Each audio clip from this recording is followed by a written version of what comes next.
I think I am the odd man out.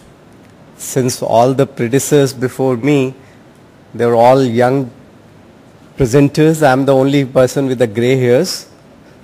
And fortunately, I am the last one, after which you will not have to bear anybody else. So with this, I am going to present, to our younger colleagues who wish to practice the science of forensic medicine and forensic science, that what are the new developments which are taking place around the globe, and they may be fascinating to some of you, although they fascinated me. There are a number of new developments which are occurring, but few of the areas which I thought that they are worth mentioning, that I am going to mention here. I think the role, we all know that what important role the forensic medicine and science is playing in the present day society, and everybody from last 2 days we have heard that it is going to be the area for bringing out the culprits to the book and getting them punished. And what the areas which are emerging fast, DNA technology, undisputed, Dr. Alex Zafry we have heard yesterday, and there are a number of issues which are still to unfold in relation to the DNA technology. Like IT, we have said that only 10% IT has been utilized till now, 90% is still to be explored. Similar is with the DNA technology also. It's only that 10% of this has been currently underutilization. Rest of the 90% we have to still explore. Microbial forensics is another fascinating area whereby you are utilizing microbes for investigation purposes. Brain mapping, although there was a very strong opinion yesterday by Dr. Chandrasekharan, who totally tried to sideline this technology, but I still feel that it is an area which can, even it is a new field, and maybe this is one of the areas which can be of great use in the times to come. Forensic radiology, like autopsy, or maybe the minimally invasive techniques which are coming up, and they can, have potentials to change the way the conventional autopsy is being conducted. And few of the miscellaneous areas. I'll hurriedly go to the slides. I'll rather scroll the slides because we have still only 10 minutes.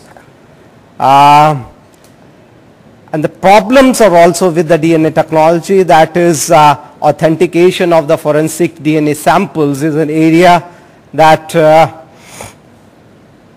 what are the chances of contamination by the examiner itself, and what precautions is to be need, how even the artificial DNA can be synthesized and that can be replaced with the natural samples. So that is another field which we have to keep in mind.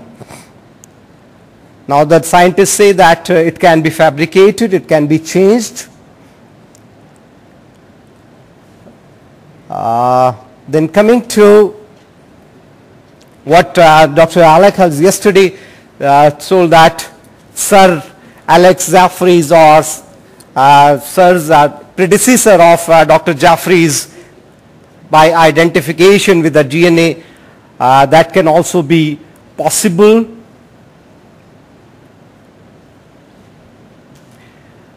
Even there are reports that DNA traces can put faces to the criminals, that they can even try to find out the characteristics of the criminals, not only just by comparison or just by identification, by having a database, but rather it will also help in giving the complete profile of the criminal.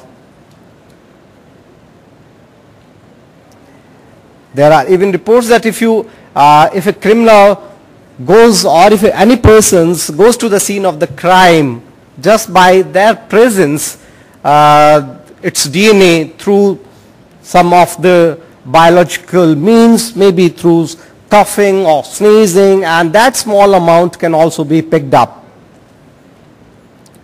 The microbial forensics that involves the use of advanced genetic, chemical and physical techniques to characterize the pathogen or microbes to toxins used on and the biological attacks, but they can be used for other forensic objectives also, like you don't need the fingerprint. This was a report in Times of India, a daily newspaper, and the germs to blow the whistles on the cooks.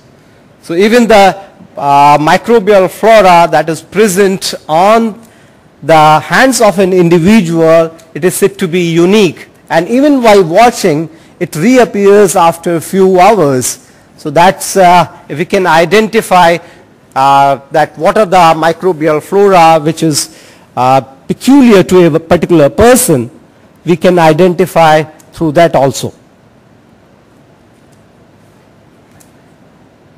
Regarding the brain mapping, it's a fascinating technique where the functional MRI can also tell whether you are speaking the truth or not, or the comatose person, what are the thought process that is going on, that can also be made out.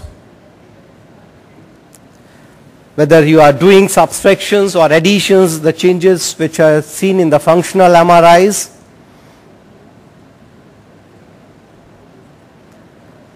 Even the intentions, even before committing the crime, if the intentions are there, they can also be revealed and can be a very good preventive forensics. Although these are all very early reports, so don't be under the impressions that they are being practiced or it requires a lot of,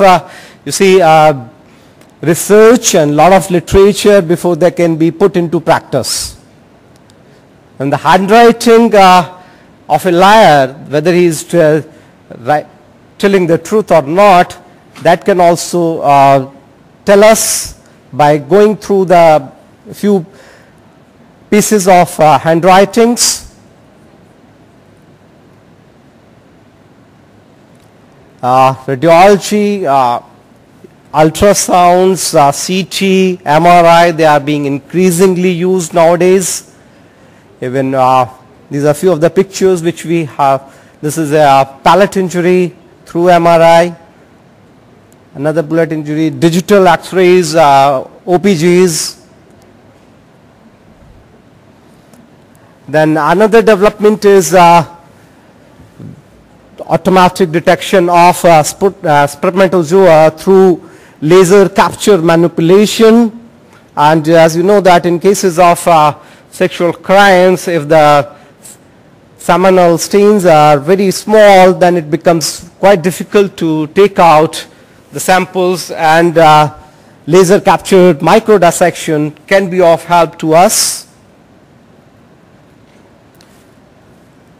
Then for diagnosing pregnancies, the placental mRNA, placental messenger RNA markers has been recently reported in the International Journal of Legal Medicine that they can be of use when other methods are of limited help. So these are the few of the things which I thought is worth sharing to our younger generations so that they become interested in these areas and may do research and find out whether they are can be put into utility or we further refines them. Thank you very much.